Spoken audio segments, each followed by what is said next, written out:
Hello, YouTube. My name is Alan, and it's that time yet again. Drum roll, please. Let's talk metal. Tonight, I'm just going to talk about a kind of weird pattern that I noticed when working on a review for this summer's new Panzer album, The Hallowed. That review may or may not be up on Heavy Metallurgy by the time this video is posted on my channel. Probably has already been posted. Not sure though. Anyway, there's just sort of a funny pattern that popped out at me. Sometimes you notice these things when you're browsing through your collection, or you're counting up albums that a band released or something, and something weird jumps out at you. A simple example that has nothing to do with the rest of this video, for example. On the wall behind me, I have 3 rows of death metal CDs. The first row, they're all organized alphabetically by band. The first row goes A halfway through C. I don't even get all the C's onto the first row. And then the second row goes C to I. And the third row has the entire rest of the alphabet. And it's always strikes me as kind of weird that 2/3 of my death metal CDs are by bands that begin with one of the first 9 letters in the alphabet. Well, there's J, K, L, M, N, O, P all the way to Z, all fit on one shelf. And again, the top shelf is just A's, B's, and about half the C's. So it seems I really like death metal bands whose name comes at the start of the alphabet. I don't plan it that way. It just is one of those goofy things that sometimes you notice. It's like, huh, what's with that? Where are all the good death metal bands at the end of the alphabet? I don't know. That's not the pattern that I want to focus on this evening. Something I noticed when working on the review for the new Panzer album was that while it was a really good album, sounded very strong classic Panzer material for sure, it was also kind of hard to get into because it kept feeling to me as though it was, well, it's just another Panzer album though. What am I supposed to say about this that's any different from what I would say about most of their other albums? The Hallowed was their 11th album. Depending on how you count, there's like an unreleased album that came out later and stuff. But the bottom line is they've put out a bunch of albums. Since the band got back together in 1997, they've had about 8 studio albums. The Hallowed's about number 8.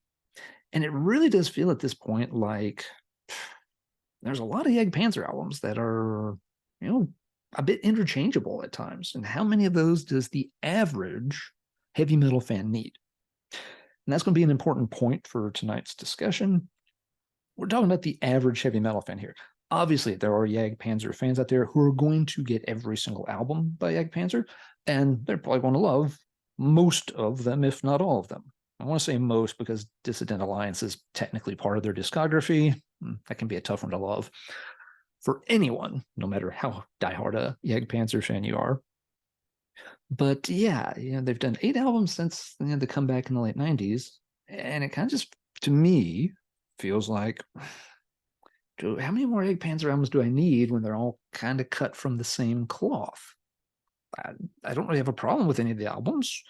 I own most of them, but it kind of feels like maybe I've reached my saturation on Panzer. It's a little hard to get excited about just another Panzer album.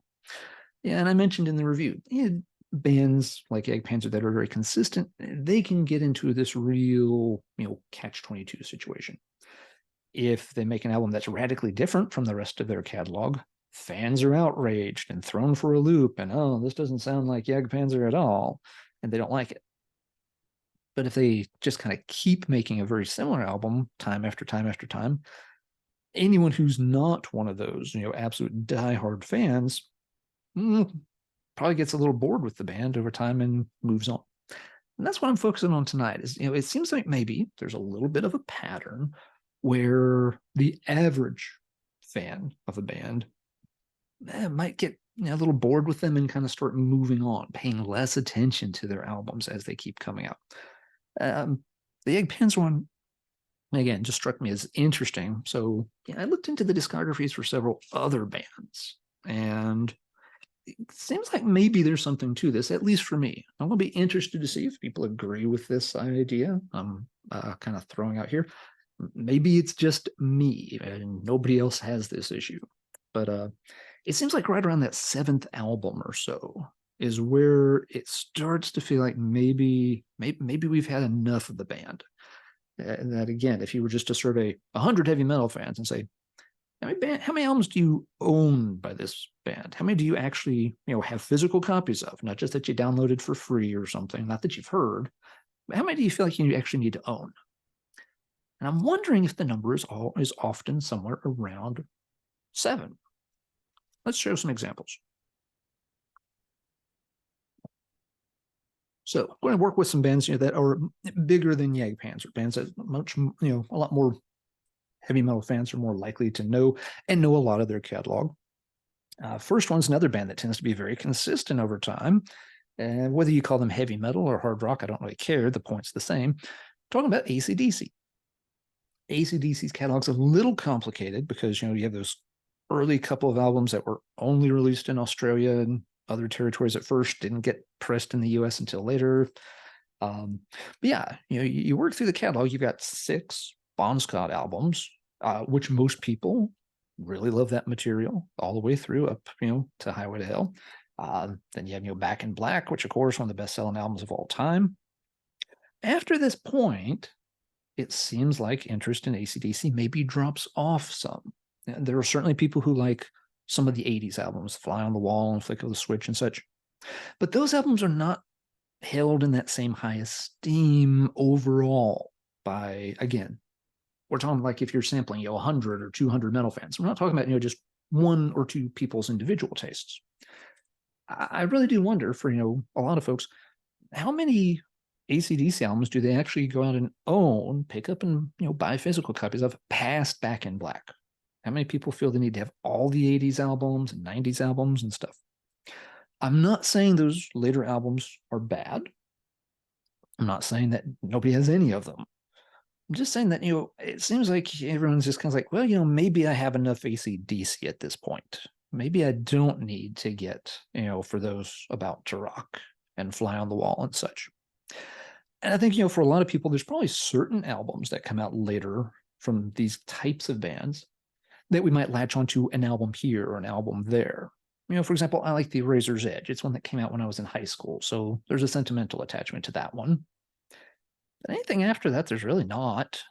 And several before that, not so much either.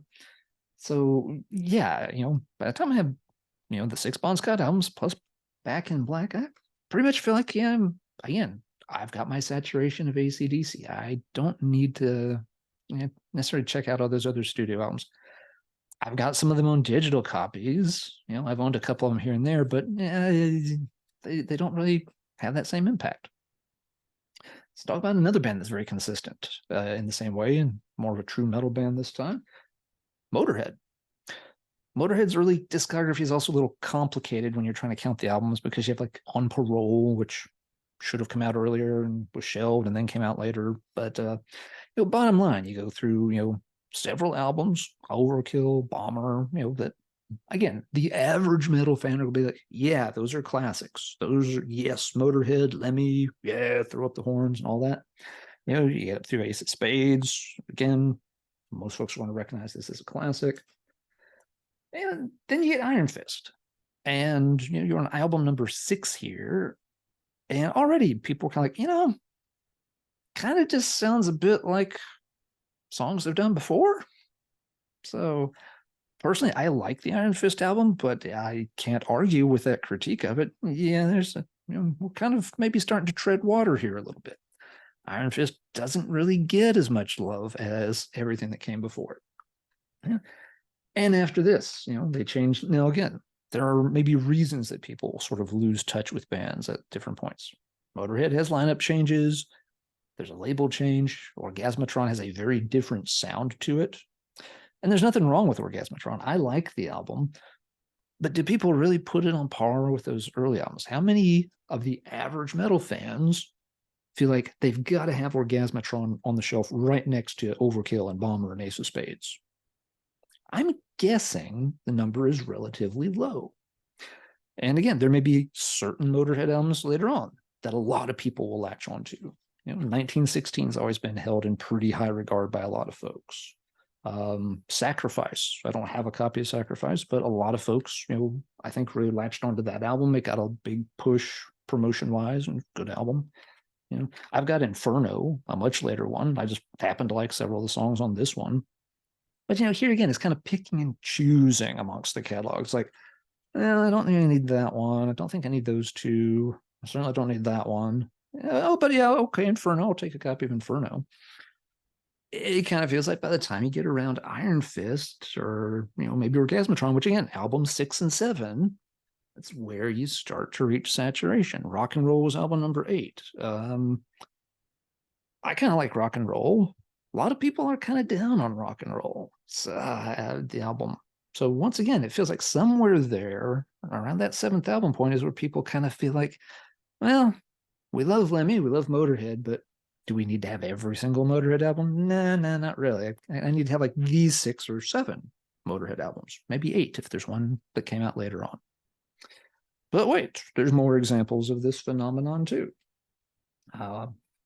Black Sabbath, most folks are going to hold the first 4 Black Sabbath albums in pretty high esteem. We all like some of them better than others, but no one's going to question those as kind of legit classics.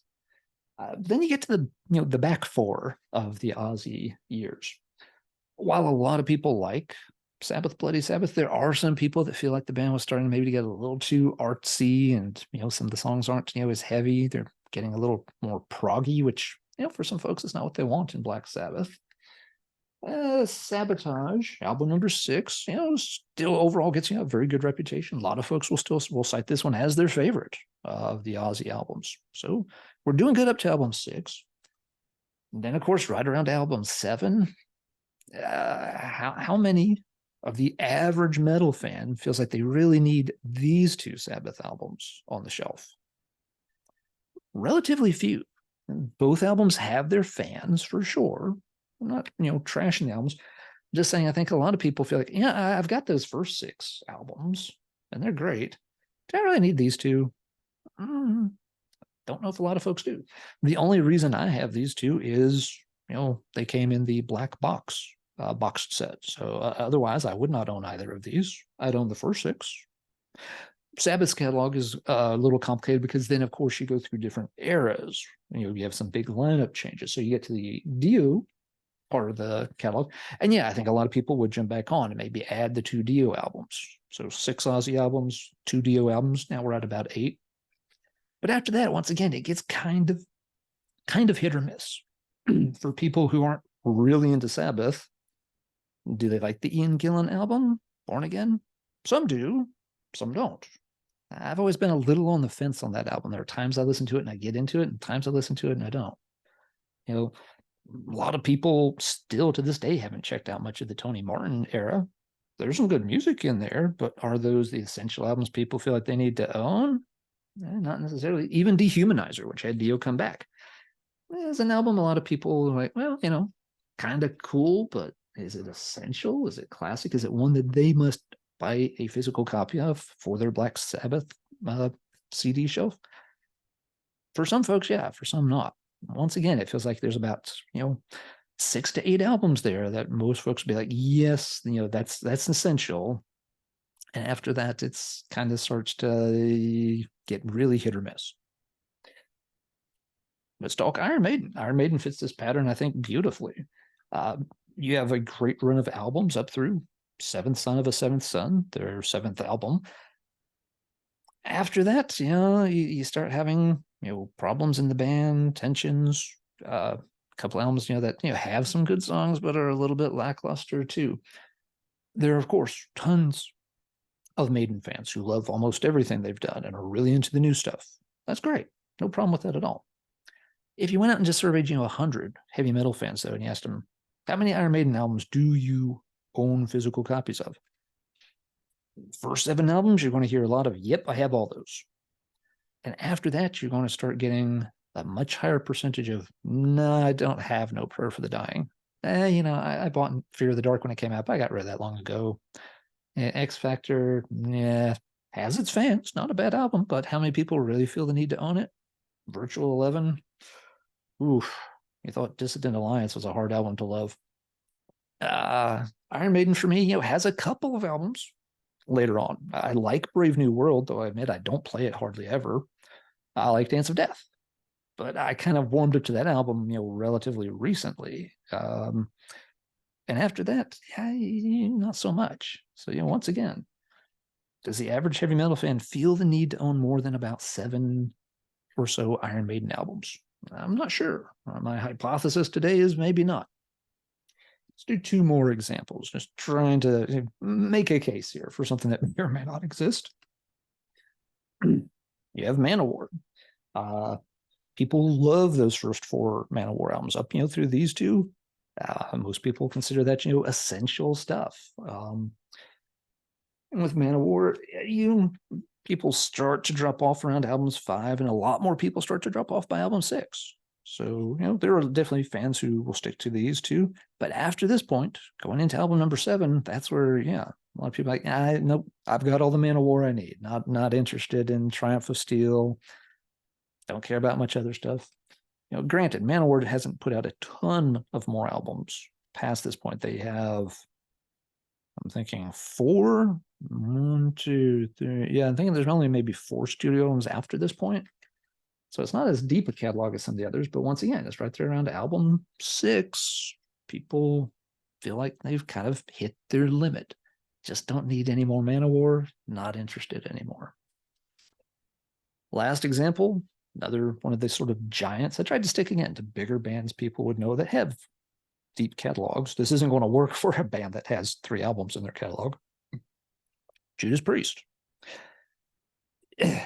With Priest, I'm kind of tempted to just pretend that Rock-a-Rolla doesn't exist. That's such a different album from the rest of their catalog. I think I even know a lot of longtime headbangers just never got around to checking out Rock-a-Rolla, or if they did, they played it once just to say they heard it and was like, I've had enough of this. Again, the album has its fans. It has some cool songs on it, but it's a little outside the Judas Priest box. So even if you want to start counting with Sin After Sin, Stained Class, Hellbent for Leather, British Steel, Point of Entry, not my favorite, but it does have some hits. That's, they're kind of their heyday. You get around Screaming for Vengeance, you're up here around album number 8 at this point. And after this one, you start hearing more grumblings. Defenders, I think, is a great album, but it has a very, very 80s production, especially with the drums and stuff. Yeah, the album has its detractors. And this one, a lot of people would still consider, kind of classic essential. This one, some people start to feel like, I don't know if I need Defenders, or it's definitely a step down. Turbo is one of those kind of love it or hate it albums. A lot of people have warmed up to it over the years, but it definitely, doesn't stand up with the others. And there's a lot of people that don't want Turbo. It's, too much party time USA here. Fun, interesting trivia fact. Did you know that every copy, original pressing of Turbo on LP has traces of cocaine on the cover? Because it was the mid 80s. And yes, I can't prove that, but yes, it's true anyway. And what happens with Priest afterward? Ram It Down has never had a good reputation, despite having a handful of good songs. Priest, again, they are one of those bands that have had some albums pop up here and there. Painkiller, a lot of people love this one. It's kind of their return to, full-on metal glory. But even this album, there's a lot of people like, I don't want that. It doesn't sound like those first 6 or 7 or, so Priest albums. It's too different. I don't want it. And then you have, all these, again, Priest followed the same trajectory as Iron Maiden. Vocalist leaves, 90s get a decent replacement, but it never quite gels or works out. The albums aren't that good. Even when Halford comes back, and I remember myself thinking like, okay, I'm going to check this out, listen to it. It's like, yeah, okay, that's not bad, but I don't really feel the need to own it. And I don't own some of those comeback albums like, Angel of Revelation and stuff. Are they going to get played over any of this stuff? Probably not very often. I do like the Firepower album. So once again, there's another kind of blip here. It's like, oh, that one specific album I do like enough to go out and get a copy of. But Nostradamus and was it Retributioner or something? Probably getting the name of that one wrong. Nah, heard him. Not saying they're bad, just saying that I don't need that much Priest. Somewhere there around, 7 or 8 albums, it kind of feels like I've got all the Priest I need. So there's my wacky idea. Do heavy metal fans just kind of get their fill of a group at a certain point, maybe somewhere around album 6, 7, or 8? That beyond that, you just start feeling like, I just don't need more stuff by these guys. There's other new bands I'd rather check out. There's other bands I like more that I want to keep up with instead. Leave a comment down below. Let me know. Am I completely full of crap tonight? Maybe I've taken too much allergy medicine and just completely off the rails here. Or maybe you've noticed something like this too. It's like, well, yeah, now that you mention it, as much as I love Motorhead, I really only get like 5 or 6 of their albums. Yeah, I love Priest, but thinking about it, I've only got half the discography. Don't really feel like I need to pick up the other half. Leave a comment down below. Let me know what you think. Are there other bands like this that you think fit that same kind of pattern where, again, the average heavy metal listener just kind of gets a bit worn out and loses interest in the bands, even if they're still putting out pretty good albums? Leave a comment. Let me know what you think. With that, it is time to sign off. So, everybody take care, and until next time, as always, keep banging your head.